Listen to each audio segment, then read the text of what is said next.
Blood ப்ரெஷருக்கான ஒரு மெயினான reason என்ன, இதுக்கான ஒரு கியூர் இருக்கா அப்படின்னு சொல்லி நம்ம பார்க்கலாம். ஸோ இந்த ட்ரிங்கிங் ஸ்மோக்கிங் ஹேபிட் இருக்கிறவங்களுக்கு பிளட் ப்ரெஷர் இமீடியட்டா ரைஸ் ஆகிறதுக்கு நிறைய சான்ஸ் இருக்கு.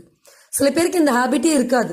ஸோ அவங்களுக்கு மற்றவங்களுக்கு இருக்கக்கூடிய காம்ப்ளிகேஷன் பார்த்தீங்கன்னா, ஒன்று ஓவர் வெயிட், அப்படியே உடம்பு ஊதிக்கிட்டே போகும், ஒரு மாதிரி ஊதலான ஒரு உடம்பு இருக்கும், நீர் தேக்கம் இருக்கும். ஸோ அது ஒரு ப்ராப்ளமா இருக்கும். சில பேர் சரியா சாப்பிடவே மாட்டாங்க, ஆனாலும் ஓவர் வெயிட் இருப்பாங்க. ஸோ அவங்களுக்கு ஓவர் ஈட்டிங் ஹேபிட் சில பேருக்கு இருக்கும், அதனால பிளட் ப்ரெஷர் அதிகமா இருக்கும். இன்னும் சில பேர் பார்த்தீங்கன்னா ஓவர் எமோஷனல், ரொம்ப சென்சிட்டிவ், சின்ன சின்ன விஷயத்தை கூட எக்ஸாகரேட் பண்ணி பார்ப்பாங்க. ஸோ சாதாரண பிரச்சனையை கூட ரொம்ப ஆழமா சந்திப்பாங்க. ஸோ அப்போ அதனாலேயே அவங்களுக்கு இந்த ஸ்ட்ரெஸ் லெவல் அதிகமாயிடும். அடுத்து பார்த்தீங்கன்னா இந்த பிளட் ப்ரெஷர் ரைஸ் ஆகிறதுக்கு, பிபி வரதுக்கான காரணம் ஸ்ட்ரெஸ் அண்ட் ஓவர் திங்கிங் தான். ஸோ நம்மளுடைய